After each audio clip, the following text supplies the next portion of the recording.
সুধী দর্শক, আসসালামু আলাইকুম। আমন্ত্রণ জানাচ্ছি চ্যানেলের সংলাপ অনুষ্ঠানে। ত্রয়োদশ সংসদ নির্বাচন একেবারে দুয়ারে এসে ঠেকেছে। মাত্র কয়েকদিন পরেই 12 ফেব্রুয়ারির হবে ভোট যুদ্ধ। এবারে নির্বাচনে কার্যক্রম নিষিদ্ধ হওয়া সংগঠন আওয়ামী লীগ অংশ নিতে পারছে না। তাই এখন ভোটের লড়াই চলছে দেশের দুই বড় দল বিএনপি ও জামায়াতের মধ্যে। একসময় জামায়াতকে বড় দল হিসেবে গণ্য করা না হলেও আওয়ামী লীগের অনুপস্থিতিতে বিএনপির মূল প্রতিদ্বন্দ্বী হয়ে উঠেছে এখন জামায়াত ইসলামী। বিভিন্ন জরিপে বিএনপির সাথে জামায়াতের পার্থক্যটাও তেমন বেশি নয়। দুদলই ভোটের ফল নিজেদের ঘরে তুলতে দেশের বিভিন্ন জায়গায় সমাবেশ করছেন বিএনপি চেয়ারম্যান তারেক রহমান এবং জামায়াত ইসলামীর আমির ডাক্তার শফিকুর রহমান। দুই দলের প্রধানের বক্তব্যেও উঠে আসছে পরস্পরকে আক্রমণ করে নানা বক্তব্য। জামায়াতের বিরুদ্ধে তারেক রহমান অভিযোগ করেন আওয়ামী লীগ 15-16 বছর ভোট ডাকাতি করেছে, আরেকটি দল ভোট চুরির প্রক্রিয়া শুরু করেছে। অভিযোগ করেন বেহেশত দোজখের কথা বলে জামায়াত শিরক করছে। জামায়াত আমিরের পাল্টা অভিযোগ হলো তার দলের নেতাকর্মীরা জেল জুলুম সহ্য করেও দেশে থেকেছে, মুচলেকা দিয়ে দেশ থেকে পালিয়ে যায়নি। বলেন ফ্যামিলি কার্ড, নারীদের উপরে হাত একসাথে চলতে পারে না। বিএনপি জিতলে কেউ নিরাপদে থাকবে না। নির্বাচনী বিজয়ী হবার লড়াইয়ের এমন বাকযুদ্ধ একদল অপর দলের বিরুদ্ধে বলছে বয়ানের রাজনীতি। আর যদি বলি বয়ানের রাজনীতি, এই বয়ানের রাজনীতি আগামী নির্বাচনে কী ধরনের প্রভাব ফেলবে সেই বিষয়টা নিয়ে আলোচনা করব। তাই আমরা আজকে আলোচনার বিষয় নির্ধারণ করেছি বয়ানের রাজনীতি। আলোচনা হবে সমসাময়িক বিষয় নিয়েও। আলোচনা করবার জন্য স্টুডিওতে উপস্থিত আছেন, আমার ডানে আছেন শরীফুজ্জামান শরীফ, সাবেক সভাপতি বাংলাদেশ ছাত্র ইউনিয়ন। শরীফ ভাই, আপনাকে অসংখ্য ধন্যবাদ সময় দেওয়ার জন্য। আমার ভাই আছেন আল মামুন রাসেল, আইনজীবী, বাংলাদেশ সুপ্রিম কোর্ট। আল মামুন রাসেল, আপনাকে অসংখ্য ধন্যবাদ সময় দেওয়ার জন্য। দর্শক, পুরো অনুষ্ঠান জুড়ে আপনাদের সাথে আছি আমি জয়নুল আবেদিন। বলছিলাম বয়ানের রাজনীতি। আমরা দুই দলের যে বাকযুদ্ধ সে বিষয় নিয়ে আজকে আলোচনা করব। কতটা বাকযুদ্ধ, কতটা বয়ান, কতটা বাস্তবে সত্য মিথ্যা, সেই বিষয়গুলো নিয়ে আলোচনা করব। প্রথমে একটু যেতে চাই শরীফুজ্জামান শরীফের কাছে। শরীফুজ্জামান শরীফ, নিশ্চয়ই আপনি অবগত আছেন সামনে নির্বাচন, বিএনপি জামায়াত এই দুই দলের মধ্যে বেশ বাকযুদ্ধ চলছে। একে অপরকে কি বলে কোণঠাসা করবার জন্য বা ভোটারদেরকে নিজেদের দলে ভেড়বার জন্য বিভিন্ন ধরনের বক্তব্যগুলো দিয়েছেন। আবার তাদের প্রশ্ন করা হলে তারা বলছে এটা বয়ানের রাজনীতি চলছে, বয়ান তৈরি করার চেষ্টা হচ্ছে। আপনি কি বলবেন? আপনাকে ধন্যবাদ, দর্শক শ্রোতাদেরকে ধন্যবাদ, আমার সাথের আলোচককে শুভেচ্ছা। এই কথা আমাদের দর্শকরাও জানেন যে এবারের নির্বাচনের প্রেক্ষাপটটা অন্য যে কোনো নির্বাচনের থেকে ভিন্ন। অন্য নির্বাচনের থেকে ভিন্ন এই কারণে যে বাংলাদেশের রাজনীতিতে নির্বাচন মানে হলো ক্ষমতার পরিবর্তন। এক দল ক্ষমতা থেকে যাবে আর এক দল ভোটের মধ্য দিয়ে ক্ষমতায় বসবে। কিন্তু আমাদের সাংবিধানিক সেই অধিকারটা আমরা হারিয়েছিলাম। আমাদের এখানে অনেকেই বলার চেষ্টা করেন যে গত 1.5 দশক আমাদের এখানে ভোটাধিকার ছিল না। এটি 99% সত্য। কিন্তু একই সাথে আরও একটি জিনিস যুক্ত করতে হবে যে স্বাধীনতার পর থেকে আমাদের এখানে ভোটাধিকারটা যে যখন সুযোগ পেয়েছে সেটি হরণ করার চেষ্টা করেছে। স্বাধীনতার পর প্রথম আমাদের ব্যালট বক্স হেলিকপ্টারে ওঠার মধ্য দিয়ে স্বাধীনতার মাত্র 1 বছরের মাথায় আমাদের ভোটাধিকার মানুষের হাত থেকে শাসকের হাতে চলে গেছে। তারপরে যে যখন সুযোগ পেয়েছে এবং তাদের বিজয়ের বাসনাটা এতই অদম্য ছিল যে উপনির্বাচন, যে নির্বাচনে আসলে ক্ষমতা হারানোর কোনো সুযোগ নেই, সেই নির্বাচনেও যে সুযোগ পেয়েছে সে চেষ্টা করেছে কিভাবে মানুষের অধিকারটা কেড়ে নেওয়া যায়। এবং সেটি আপনি মাগুরার উপনির্বাচন বলেন অথবা টাঙ্গাইলের কাদের সিদ্দিকীর নির্বাচন বলেন, রাষ্ট্র এবং সরকার তার সমস্ত শক্তি ব্যবহার করেছে। কিন্তু এবারের নির্বাচনের প্রেক্ষাপটটা ভিন্ন কেন? এবারের নির্বাচনে আমরা বলছি যে আমরা রাজনৈতিক সংস্কৃতির কতগুলো পরিবর্তন করতে চাই। তো রাজনৈতিক সংস্কৃতির পরিবর্তন কিভাবে করতে চাই? আমরা ভোটের মধ্য দিয়ে, আচরণের মধ্য দিয়ে। কিন্তু যাদেরকে আপনি বিতাড়িত করেছেন, যাদেরকে আপনি দেশ থেকে তাড়িয়েছেন, যারা চলে যেতে বাধ্য হয়েছে বা পালিয়ে গেছে, তাদের সময়ে যে সংস্কৃতিটা ছিল রাজনীতিতে, সেই সংস্কৃতির কি কোনো পরিবর্তন আপনি দেখতে পাচ্ছেন? আমার চোখে নির্বাচনী ব্যবস্থাপনায় 2-1টা জায়গা ছাড়া, যেমন পোস্টার নেই, তারপরে মিছিল মিটিং নেই, এই ধরনের কতগুলো আচরণগত জায়গায় রাজনীতিবিদদের চিন্তার জায়গায়, চেতনার জায়গায়, ভাবনার জায়গায় আমি খুব একটা বেশি পরিবর্তন দেখি না। এবারের নির্বাচনটার একটা বিশেষত্ব আছে, যে গণঅভ্যুত্থানটা হয়েছিল, এই গণঅভ্যুত্থানটার ফোকাসটা ছিল আমরা একটা বৈষম্য মুক্ত বাংলাদেশ গড়ব। বৈষম্য বিরোধী শিক্ষার্থীরা আন্দোলনের ভেতর থেকে যেহেতু এই সুযোগটা এসেছে, আমি এখন পর্যন্ত যে ইলেকশন ম্যানিফেস্টো, আমার তো মনে হয় যে আলোচনার বিষয়বস্তু থাকা উচিত ছিল সেটা, কোন রাজনৈতিক দল কি প্রতিশ্রুতি দিচ্ছে, এই প্রতিশ্রুতির চ্যালেঞ্জ কোথায় কোথায়, এই প্রতিশ্রুতি আরও কিভাবে টেকসই করা যায়, আরও জনবান্ধব করা যায়, সেই আলোচনা না থেকে আমরা এখানে যে আলোচনাগুলো শুনছি, এবং কতগুলো আত্মঘাতী আলোচনা আছে, প্রতিশ্রুতিও দিয়ে যাচ্ছেন তারা। প্রতিশ্রুতির যে জায়গাগুলো, কিন্তু সমালোচনাটা হওয়া উচিত ছিল সেই প্রতিশ্রুতিগুলো নিয়ে।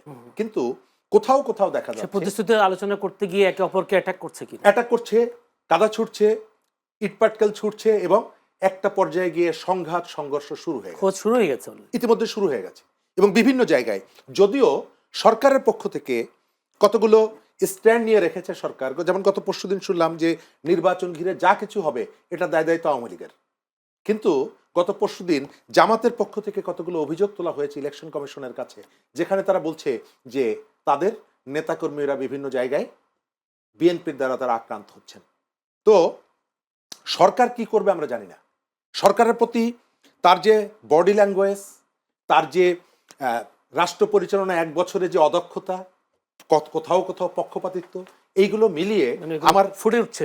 আমার মনে হয় যে সে আমাদের যে কাঙ্ক্ষিত যে নির্বাচন, একটা ফ্রি ফেয়ার ক্রেডিবল যে একটা ইলেকশন, এবং এই ইলেকশনে কতগুলো রাজনৈতিক দল অংশগ্রহণ করছে, তার থেকে ইম্পর্টেন্ট হচ্ছে কত মানুষ নির্বাচনে অংশগ্রহণ করছে, ভোটাধিকার প্রয়োগ করতে পারছে।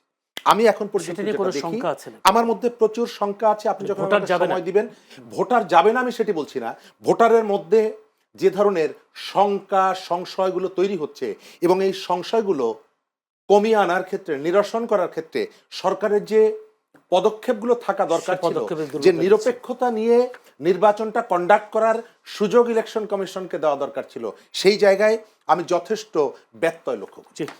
যে বিএনপি বলছে এবারে নির্বাচন কঠিন, আবার সরকার বলছে ঐতিহাসিক হবে, এই দুইটার মধ্যে কি দেখছেন?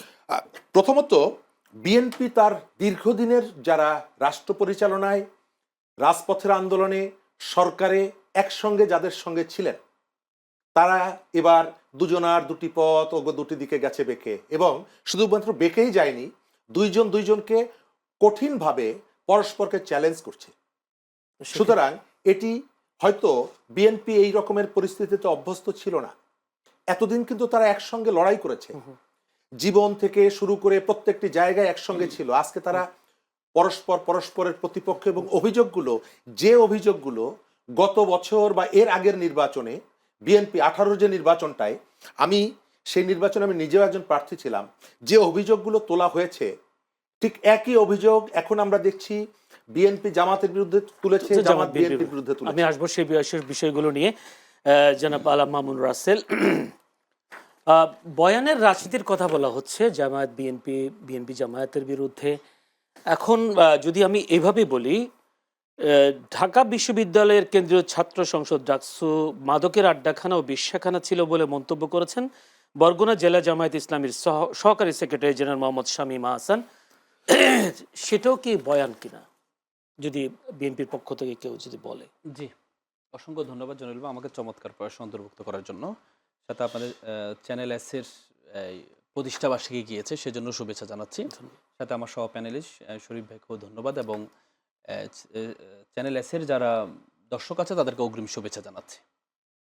দেখেন, আমরা এবারের নির্বাচন বাংলাদেশের ইতিহাসে একটা মাইল ফলক ইলেকশন আমরা বলে থাকি।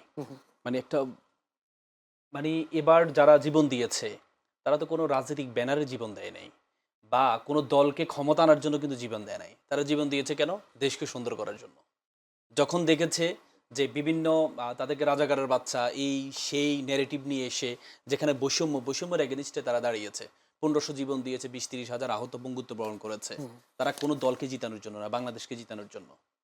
আজকে আমরা যখন তফসিলে পরবর্তীতে যখন নির্বাচনের প্রচারণা শুরু হয়েছে, তখন আমি এক্সপেকটেশন করেছিলাম, আমি নিজেও জুলাই আন্দোলনে অংশগ্রহণ করেছিলাম, আমাকে ডিবি হারুন শুধু ফ্রি আইনি সহযোগিতা করার জন্য আমাকে ডিবি হারুন গ্রেপ্তার করেছিল।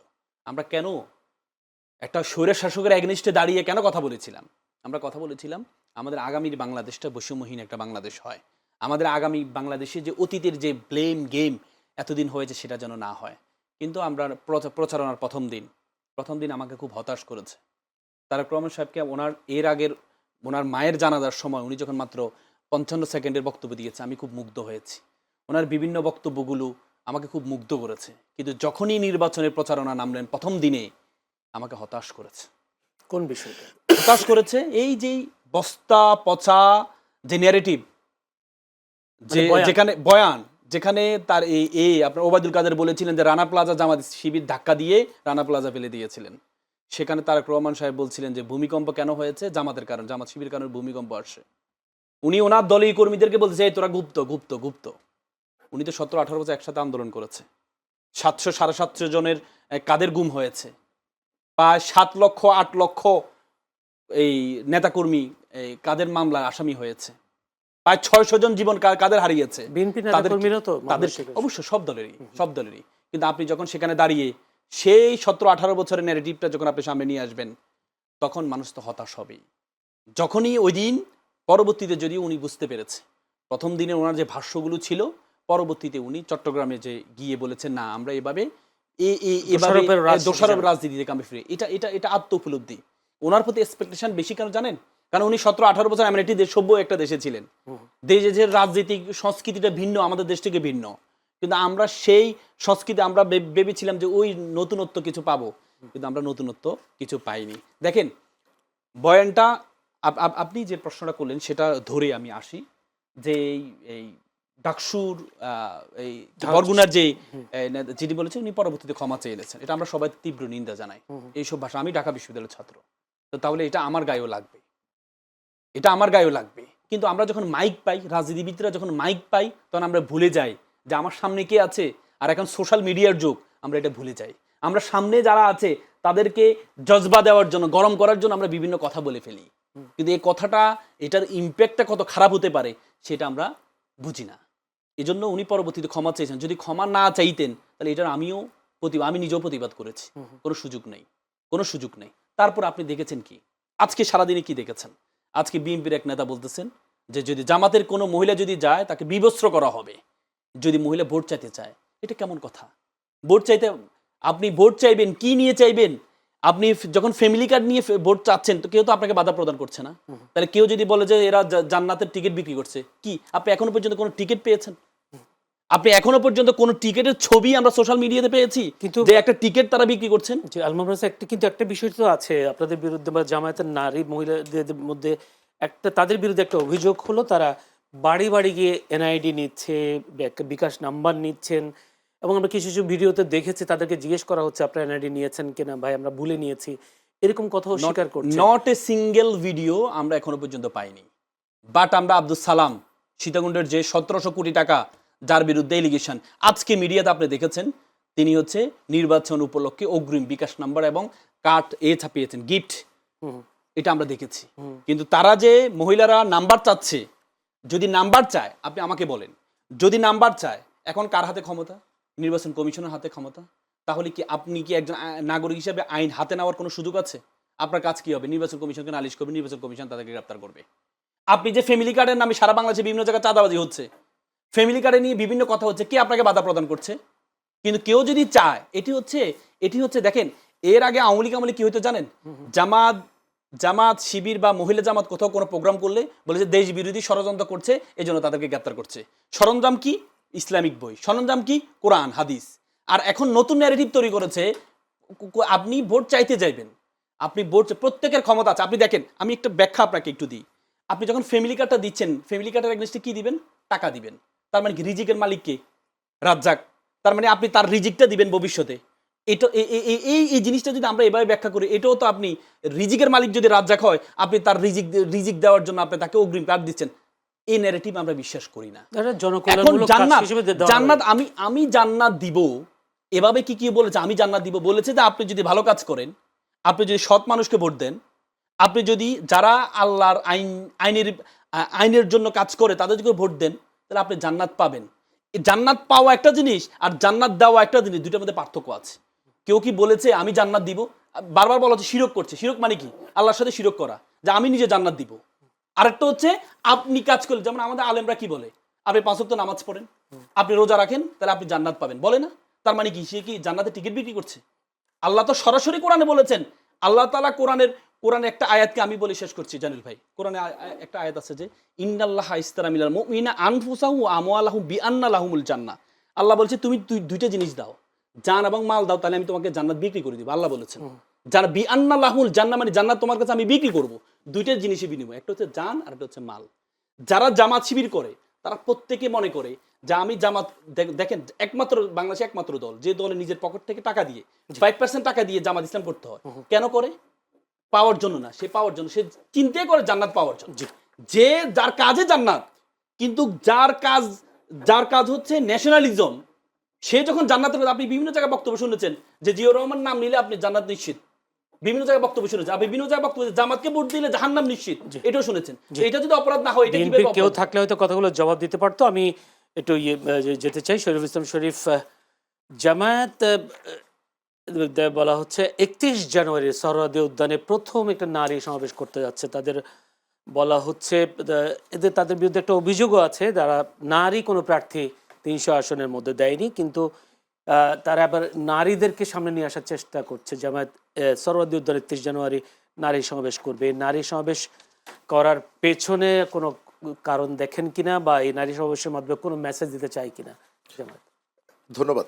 আহ, আমি এর আগের যে অংশটা আলোচনা করেছিলাম, আহ, আমি এর সঙ্গে কতগুলো জিনিস যুক্ত করি। জি বলেন। বাংলাদেশের মুক্তিযুদ্ধ ইস্যুটা 100 বছর পরেও এটি জীবন্ত। কতগুলো ইস্যু আছে, এটি কখনো পুরনো হয় না।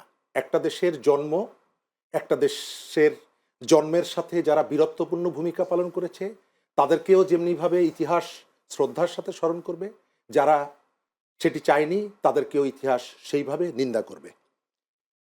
তারেক রহমান তার দলের কেউ আমি নই, কিন্তু আমি এটুকু মনে করি, অনুধাবন করি, যেহেতু তার বাবা বাংলাদেশের মুক্তিযুদ্ধের একজন সেক্টর কমান্ডার ছিলেন, বাংলাদেশের মুক্তিযুদ্ধের ঘোষণার সাথে তার একটা যোগাযোগ আছে, তিনি যেহেতু জেট ফোর্সের প্রধান ছিলেন, সুতরাং তারেক রহমান অথবা বিএনপির এটি সঙ্গত যে তারা অবশ্যই মুক্তিযুদ্ধকে ছোট করার যে কোনো ধরনের প্রচেষ্টা তারা রুখে দেবে।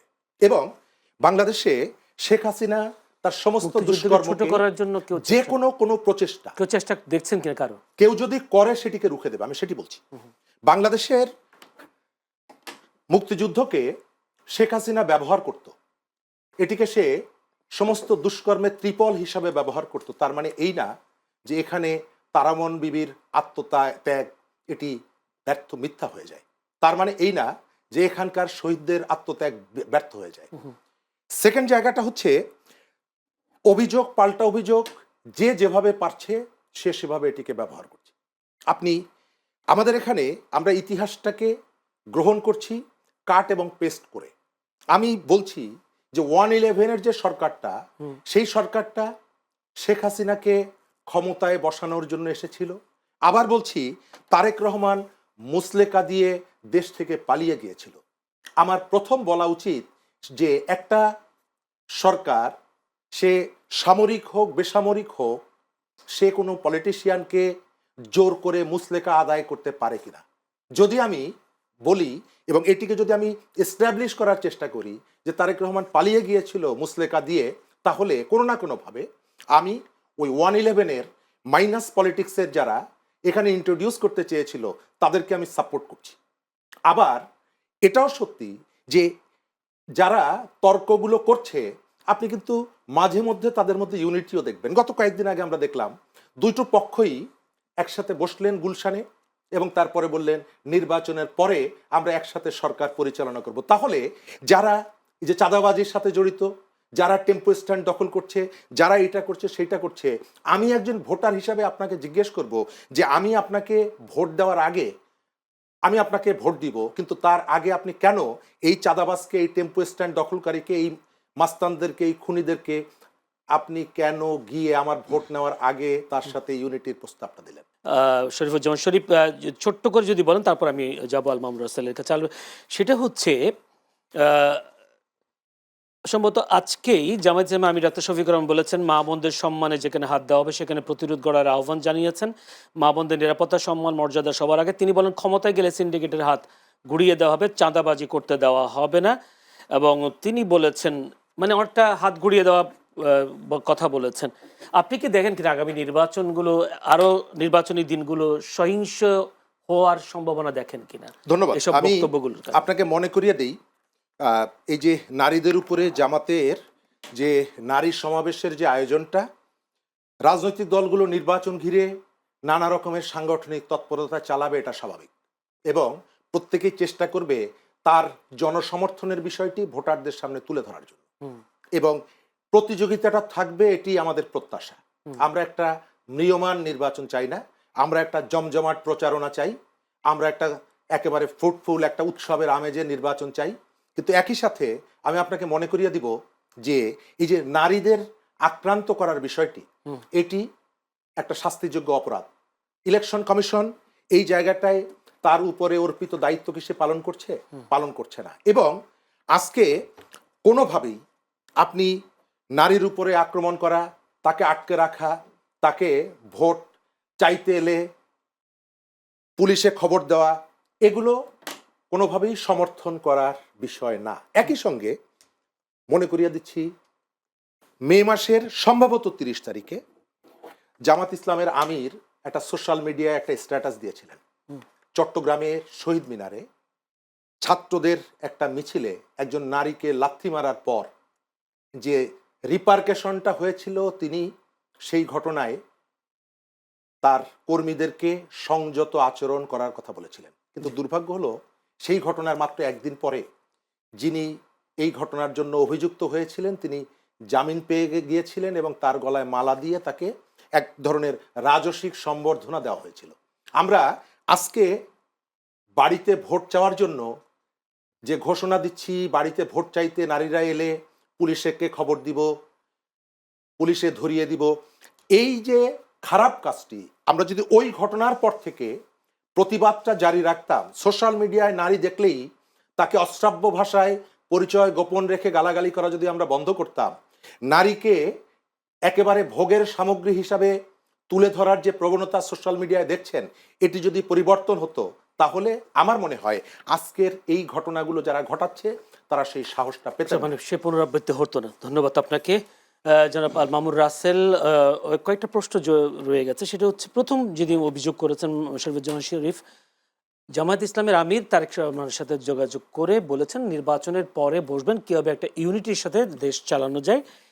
কিন্তু ওনার অভিযোগ হলো, এই ইউনিটি করবার রাইট জামায়াত ইসলামের আমিরকে কে দিল? যেহেতু আপনারাই বলছেন টেম্পো স্ট্যান্ড চাঁদাবাজি, এই চাঁদাবাজি, ওই চাঁদাবাজি জড়িত বিএনপি, তাই এই চাঁদাবাজি দলের সাথে ইউনিটি করার রাইট কে দিল?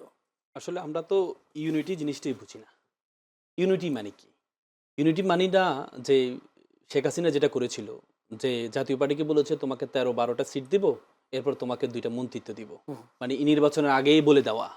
ইউনিটি মানে বলতে বোঝানো হয়েছে ইউনিটি গভর্নমেন্টের পলিসিটা কিন্তু তারেক রহমান সাহেব যখন লন্ডন ছিল তখনই কিন্তু ঘোষণা করেছিলাম, 31 দফার মধ্যে ছিল, ঘোষণা করেছিলেন যে আমরা একসাথে কাজ করা মানে এটা না। একসাথে কাজ করা, দেখেন, একসাথে কাজ করা বলতে আমরা বিরোধী দলকে কি মনে করি? বিরোধী দল মনে বিরোধী দলের পর্যায়ে পড়ে না, তার কোনো রাজনৈতিক অধিকার নেই, তার কোনো সভা সমাবেশের অধিকার নেই, সে বাইরে থাকবে এই অধিকার তার নেই, সংসদে থাকবে এই অধিকার তার নেই। যেমন বেগম জিয়ার উপর যেটা করা হয়েছে, জামাতের 9-10 জনকে ফাঁসি দেওয়া হয়েছে, মানে বিরোধী দল বলতে আমরা এটা বোঝাই। কিন্তু জামাতের আমিরের পক্ষ থেকে বলা হয়েছে, আপনি যে ইউনিটি গভর্নমেন্টের কথা বলেছেন, আমরা একসাথে কাজ করতে চাই, তার মানে কি? আমি আমার মতো করে ইলেকশন করবো, আপনি আপনার মতো করে ইলেকশন হবে, যে জয়ী হবে আমরা বিপরীত পক্ষ তাকে সহযোগিতা করবো। 91 সালে আপনি কি দেখেছেন? 91 সালে যখন বিএনপি জয়লাভ করলো তখন 365 দিন হরতাল দেওয়া হয়েছে। তার মানে কি? আপনাকে রান করতে দিব না, এই রান করতে দিব না, এইটা থেকে আমরা বেরিয়ে আসবো। আপনি আপনার পলিটিক্স করবেন। একটা বিরোধী দল একটা সরকারের জন্য খুব গুরুত্বপূর্ণ, খুবই গুরুত্বপূর্ণ। একটা বিরোধী দল যদি শক্তিশালী হয় তাহলে গভর্নমেন্ট অটোমেটিক শক্তিশালী হতে বাধ্য। আজকে দেখেন বিএনপির অনেক ভালো ভালো কাজগুলো শুরু করেছে, সামাজিক কাজ। কেন হয়েছে? কারণ যখন দেখতেছে তাদের যে বিপক্ষ দল আছে তারা সামাজিক কাজ করছে, তাহলে আমাকেও সামাজিক কাজ করা উচিত। আপনি ছাত্র সংসদ ইলেকশনে যখন ব্যর্থতা যখন জগন্নাথ ইলেকশন আসলো, ছাত্রদল 31 দিন ব্যাপিয়া ছাত্র কল্যাণমূলক কার্যক্রম ঘোষণা দিয়েছে। কেন দিয়েছে? যখন দেখেছে না আমরা সমাজ ছাত্র কল্যাণমূলক কাজ থেকে পিছিয়ে পড়ার কারণে আমাদের এই ভরাডুবিটা হচ্ছে। এই যে বিরোধী দল মানে হচ্ছে সুন্দর করে একসাথে কাজ করা, যেখানে বিরোধিতার জায়গা সেখানে বিরোধিতা করব, যেখানে কাজ করা জায়গা সেখানে কাজ করব। এবং কি আগামী 5টা বছর, উনি রয়টার্সকেও বলেছে আগামী 5টা বছর আমরা যদি ইউনিটি গভর্নমেন্টে কাজ করতে পারি তাহলে আমাদের সংস্কারগুলো বাস্তবায়ন হবে। আর সংস্কারগুলো যদি বাস্তবায়ন হয় তাহলে ভবিষ্যতে কখনো কোনো শাসক তৈরি হবে। সেটির কথা বলেছে। একটা প্রশ্ন সেটা হচ্ছে যেটা শরীফুজ্জামান শরীফ বলছেন যে চট্টগ্রামে যে নারীর উপর হামলা, সেই হামলার প্রতিবাদ যদি অক্ষুণ্ণ রাখতো, জারি রাখতো, তাহলে আজকে জামায়াতের নারীদের উপর যেভাবে বিভিন্ন জায়গায় ভোট চাইতে গিয়ে হামলা হচ্ছে, সেই হামলাগুলো হতো না। তার এই অভিযোগের কি জবাব দিবেন? চট্টগ্রামে জামাতের যেটা করেছে সে বড় ধরনের কিছু না, সমর্থক পর্যায়ে ছিল এবং জামাতের এটা প্রতিবাদ করেছে। এবং সে যখন তাকে আপনি দেখেন এই অবস্থায় বলা হয় যে সব প্রশাসন জামাতের, কিন্তু তাকে গ্রেপ্তার করা হয়েছে। আপনি দেখেছেন এই পর্যায়ে এতগুলো মহিলার উপর আক্রমণ হয়েছে, এত জায়গা আক্রমণ হয়েছে, কোথাও একটা মামলা হয়েছে? গ্রেপ্তার তো দূর কথা, মামলাও হয়নি, কিন্তু সেদিন মামলাও হয়েছে, তাকে গ্রেপ্তার করা হয়েছে, সে জেলও খেটেছে, তারপর জামিন পেয়েছে। তার যে পাশের যে লোকগুলো ছিল সেগুলো তাকে ফুল দিয়ে বরণ করে। মামলা কেন করছে না জামায়াতের নারীরা? জামাতের মামলা নিচ্ছে না। এখন প্রথমে মিরপুরে যখন হয়েছে, জামাতের আমিরের আসনে যখন হয়েছে, আমির নিজে বলেছে আমরা ধৈর্য ধরছি, আমরা এই মামলা হামলার এটা পছন্দ করি না, আমরা আজকে প্রতিবাদ করলাম বাট আমরা মামলা করব না। কেন করিনি? এই যে পচা সংস্কৃতি থেকে বের হয়ে আসার জন্য সতর্কতা স্বরূপ। কিন্তু সতর্কতা তো আমরা দেখি নাই। পাপি আপার মতো একজন এমপি সে বলেছে যে যদি কোনো ছাত্রী সংস্থার কেউ ভোট চাইতে আসে 99 কল করবেন। কেন? কি ভোট চাওয়ার অধিকার কি কারো নেই? ভোট চাওয়ার কি অধিকার কারো নেই? আপনি কেউ ভোট চাইতে গেলে তাকে বিবস্ত্র করবেন? আপনি আপনার যে দলের প্রধান ছিলেন নারী, যে দলকে উঠিয়েছেন নারী, এ পর্যন্ত নির্বাচন তফসিল ঘোষণা আগ পর্যন্ত তাদের প্রধান ছিলেন নারী, সেই দলের প্রধানরা, সেই দলের কর্মীরা যদি নারীদের উপর হামলা করে আপনি অবাক হয়ে যাবেন। নেকাব ছিঁড়ে ফেলছে। আর বিএনপি একজন নেতা তো বলেছেন এই যে নেকাবটা নাকি হচ্ছে বেশ্যারা পরে। এই যে ক্ষমা চেয়েছেন, কিন্তু বলেছে তো এটাই তো তার ভিতরের রিফ্লেকশনটা, অন্তরের রিফ্লেকশনটা তো সেটাই।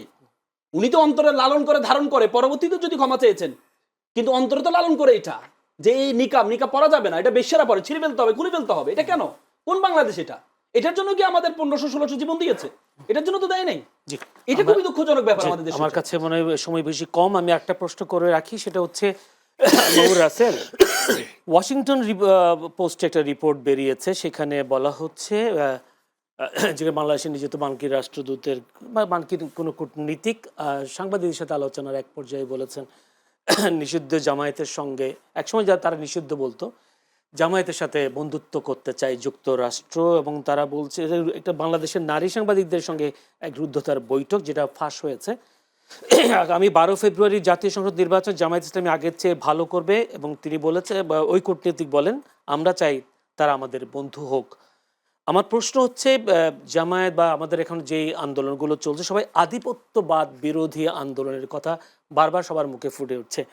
জামায়াতের সাথে যদি বন্ধুত্ব হয় যুক্তরাষ্ট্রের, তাহলে কি আবার নতুন কোনো অধিপতি যুক্তরাষ্ট্রকে ডেকে আনছে কিনা জামায়াত? দেখেন, ওয়াশিংটন যেটা হয়েছে সেটা 5 জন মহিলা সাংবাদিকের সাথে একটা আলোচনা হয়েছে। এখানে একজন রয়ের এজেন্ট ছিল, সে এটা ফ্লাশ করে একটা ইন্ডিয়ার এক সাংবাদিককে দিয়েছে। সাংবাদিকের বরাত দিয়ে ওয়াশিংটন পোস্ট একটা করেছে। সেখানে কি বলেছে? সেখানে বলেছে ইসলামপন্থীদের উত্থান হচ্ছে বাংলাদেশে। তারা এর আগে আপনি দেখছেন ওয়াশিংটন ভিত্তিক একটা জরিপ সংস্থা IRI তারা একটা জরিপ করেছে, সেখানে জামাতকে খুব কাছাকাছি, বিএনপির কাছাকাছি পর্যায়ে নিয়ে আসছে, এবং অন্যান্য দলগুলো, ইসলামী দলগুলো মিলিয়ে বিএনপির উপরে চলে যায়। তার মানে কি? আমেরিকার একটা ফরেন পলিসি আছে, তারা হচ্ছে সবসময় তেল মাথা তেল দেয়।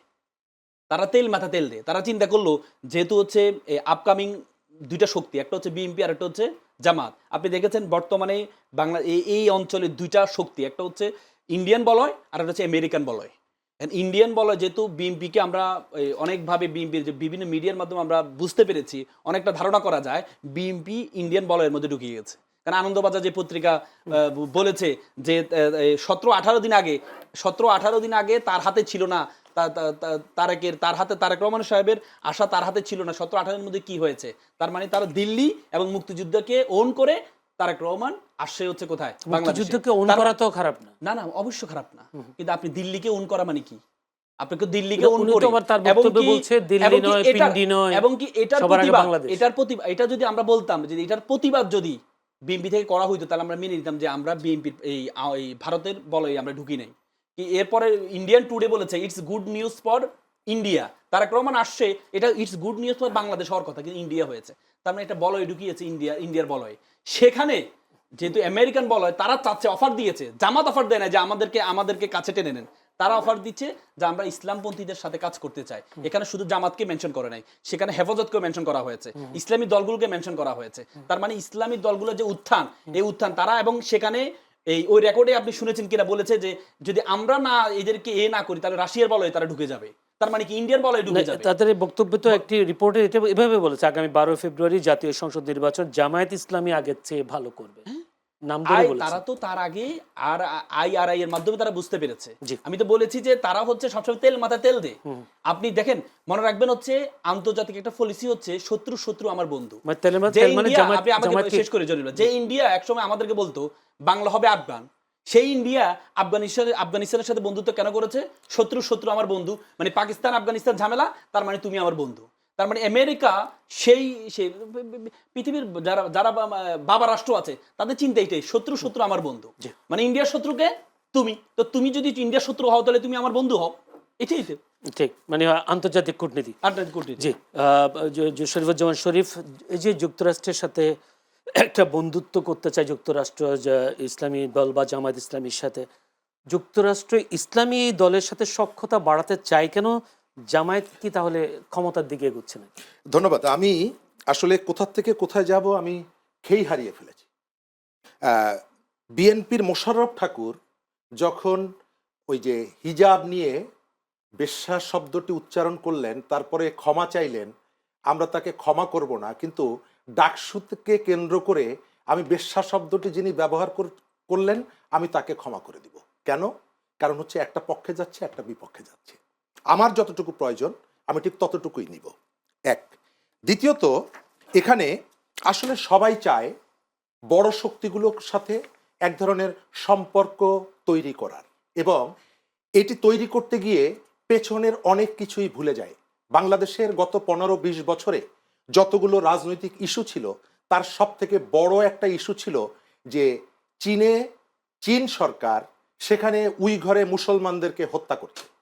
গত 1 বছর অথবা তার আগে বাংলাদেশের প্রচুর পলিটিক্যাল পার্টি এবং পলিটিশিয়ানরা চীনে গেছেন, চীনের সরকারের লোকজন তাদের সাথে বৈঠক করেছে, কিন্তু গত 1.5 দশক যারা এই স্লোগানটা তুলেছে যে চীনে নিষ্ঠুরভাবে মুসলমানদেরকে হত্যা করা হচ্ছে, তারা একবারও চীন সরকারের কাছে যখন গেছে তখনও জিজ্ঞেস করেনি, যখন দেশের ভেতরে বৈঠক করেছে তখনও জানতে চায়নি যে আপনাদের দেশে উইঘরে যে মুসলমানদেরকে হত্যা করছেন এটি কেন করছেন, কেন বন্ধ করছেন না। কারণ ঠিক এই মুহূর্তে চীনকে আমার সাথে রাখা দরকার, চীনের কাছ থেকে সুবিধা নেওয়া দরকার। আমেরিকা পৃথিবীর কোথাও মঙ্গলের জন্য আসে না, কিন্তু অনেক জায়গায় আমেরিকাকে তোয়াজ করতে হয়, আমেরিকাকে সন্তুষ্ট রাখতে হয়, এবং বাংলাদেশে সেটি হয়। বাংলাদেশের বড় রাজনীতিবিদরা, বড় দলগুলো বলতে আমরা যাদেরকে বুঝি, তারা অনেক সময় আমরা দেখেছি যে তাদের ওয়ারেন্ট অফ প্রেসিডেন্টসের অনেক নিচু স্তরে অবস্থান করার পরও তারা দল বেঁধে চলে যান আমেরিকার রাষ্ট্রদূতের বাসায়। বন্ধুত্বপূর্ণ সম্পর্ক সবার সাথে আপনার থাকতেই পারে, কিন্তু তার মানে এই না যে কারো কাছে আপনি দাসত্ব স্বীকার করবেন। আমাদের এখানে একটা বড় আলোচনার বিষয় হচ্ছে যে আমরা রাজনীতিতে সংস্কার করতে চাই। একটা ঐক্যমত্য কমিশন গঠিত হয়েছিল, সংস্কার কমিশন গঠিত হয়েছিল, কিন্তু দুর্ভাগ্য হচ্ছে আমাদের যে আমরা আমেরিকার অনেক কিছুই ক্রিটিক করি, সমালোচনা করি, সারা পৃথিবীতে আমেরিকার যে দখলদারিত্বের সমালোচনা করি, ফিলিস্তিনের রক্তাক্ত ঘটনার জন্য আমেরিকাকে দায়ী করি, কিন্তু বাংলাদেশের আলী রিয়াদ যখন এই যে সংস্কার কমিশনের সমস্ত এজেন্ডাগুলো নিয়ে ড্রাফট কপি নিয়ে আমেরিকান দূতাবাসে গিয়ে বৈঠক করেছে, বাংলাদেশের পলিটিক্যাল পার্টিগুলো কখনো বলেনি যে আমার দেশের সংস্কারের সাথে আমেরিকার সম্পর্ক কি, আপনি কেন সংস্কার কমিশন নিয়ে সেখানে এসেছেন। যখন গত 3 মাসে 350-র বেশি মানুষকে পায়ে শিকল পরিয়ে আমেরিকা আমাদের এখানে পাঠিয়ে দিয়েছে, বিমানবন্দর পর্যন্ত তারা একেবারে বাধা অবস্থায় ছিল, হাত পা বাধা, আমাদের দেশের পলিটিক্যাল পার্টিগুলোর ভেতর থেকে একবারও প্রতিবাদ করা হয়নি যে কেন আমার জনগণকে, তার কোনো একটা ভুল থাকতেই পারে, কিন্তু তাকে তুমি বেঁধে পাঠাতে পারো না। ভারতের মতো দেশের নাগরিকদেরও কিভাবে পাঠিয়েছে।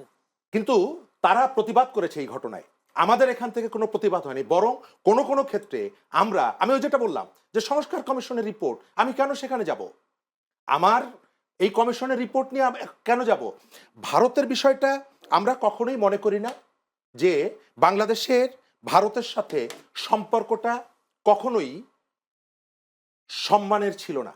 ভারত আমাদের এখানে প্রভুত্ব দেখানোর চেষ্টা করেছে, ভারতকে ডেকে নিয়ে আসা হয়েছে, আবার কখনো কখনো ভারতের সাথে সুসম্পর্ক গড়ে তোলার চেষ্টা করা হয়েছে। গত ৩-৪ দিন আগে প্রজাতন্ত্র দিবসে আমরা কিন্তু দেখেছি যে আমাদের বন্ধুত্বপূর্ণ সম্পর্ক, আমাদের রাজনৈতিক দলগুলোর মধ্যে জামাতের সাধারণ সম্পাদক তিনি গিয়েছিলেন, ধন্যবাদ জানিয়ে এসেছেন ভারতের জনগণকে। আমরা আশা করেছিলাম অন্যান্য রাজনৈতিক দলগুলোর শীর্ষ নেতারা হয়তো একই কাজ করবেন, কিন্তু কেউ যায়নি, অন্যান্য দলগুলোর ছোট নেতারা গেছেন, কিন্তু তিনি গিয়েছেন এবং তিনি যে প্রত্যাশা ব্যক্ত করেছেন, আমরা তো সেটি চাই যে বাংলাদেশ মর্যাদা নিয়ে দাঁড়াক। বাংলাদেশ সময় আমার কাছে নেই। জনাব শফিউজ্জামান শরীফ, একটি প্রশ্ন মামুনুর রাসেলের কাছে করছে। মামুনুর রাসেল, আমি যে কথাটা বলছিলাম আধিপত্যবাদের বিষয়ে আন্দোলন হচ্ছে, সবার বাংলাদেশের অনেকের মানুষ বিভিন্ন দলই করছেন, উনি যে বক্তব্য প্রজাতন্ত্র দিবস, ভারতের প্রজাতন্ত্র দিবসে জামায়াতের সেক্রেটারি জেনারেল গেলেন, অন্যান্য দলের ছোট নেতা গেছেন, তো জামায়াতে কি তলে তলে ভারতের সাথে সম্পর্ক করতে চাচ্ছে কিনা?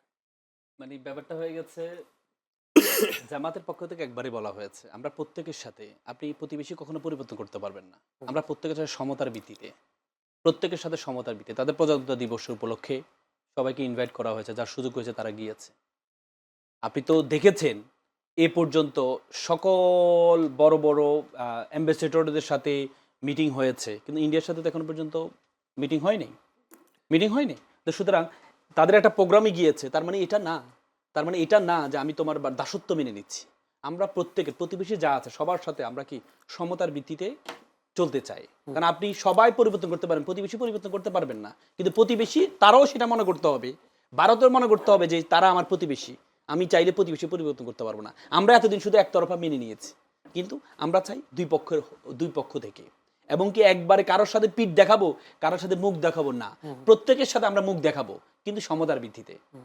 আমার দেশের প্রায়োরিটি আগে, দেশের স্বার্থ আগে, তারপরে পরবর্তী সকল কিছু। আপনি যখন দেখেছেন, আপনি এই ভারতের অ্যাম্বাসেডর যখন একটা বলেছিল যে যদি অসুস্থ ইলেকশন হয় তাহলে কি হবে, জামাত জয়লাভ করবে, এটা কিন্তু জামাত কিন্তু সরাসরি প্রতিবাদ জানিয়েছে, প্রেস রিলিজের মাধ্যমে প্রতিবাদ জানিয়েছে। তাহলে এই গাছ তো আছে যে ভারতের পররাষ্ট্র মন্ত্রণালয় থেকে যদি কোনো কিছু হয় আমরা প্রতিবাদ জানাতে পারি, কিন্তু তার আগে আমরা বিএনপি থেকে প্রতিবাদটা পাইনি। ইন্ডিয়া টুডে যে রিপোর্ট করেছে, আনন্দবাজার যে রিপোর্ট করেছে, সেই রিপোর্টের প্রতিবাদটা আমরা দেখি নাই, কিন্তু জামাতের পক্ষ থেকে সেই প্রতিবাদটা আসছে, তার মানে তারা গাছ দেখাতে পেরেছে যে আমরা প্রতিবাদ জানাতে পারি।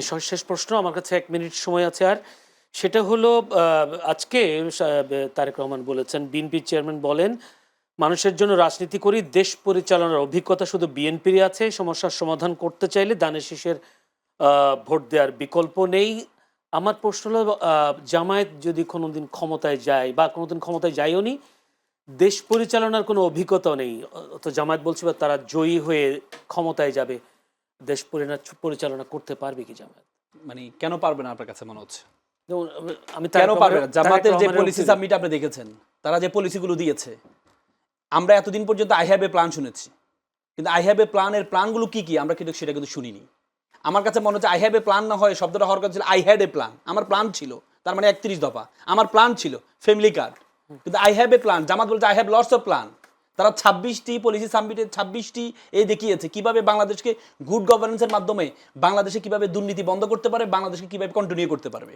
বারবার বলা হচ্ছে জামাতের অর্থমন্ত্রী কে হবে, জামাত যেখানে বাংলাদেশের বর্তমান যে অর্থ ব্যবস্থার এর বিপরীতে একটা ইসলামী অর্থ ব্যবস্থার কারিকুলাম কিভাবে হবে, যে ইসলামী ব্যাংকিং ব্যবস্থা তৈরি করেছে, আর তাদেরকে প্রশ্ন করা তাদের অর্থমন্ত্রী কে হবে, এবং এই ইসলামী ব্যাংকিং ব্যবস্থার থিওরি গ্রহণ করেছে, আমেরিকাও পর্যন্ত গ্রহণ করেছে, এবং বাংলাদেশ সফল ইসলামী ব্যাংকিং, পরবর্তীতে প্রত্যেকটা ব্যাংক বাধ্য হয়েছে এই ইসলামী ব্যাংকিংটা নেওয়ার জন্য।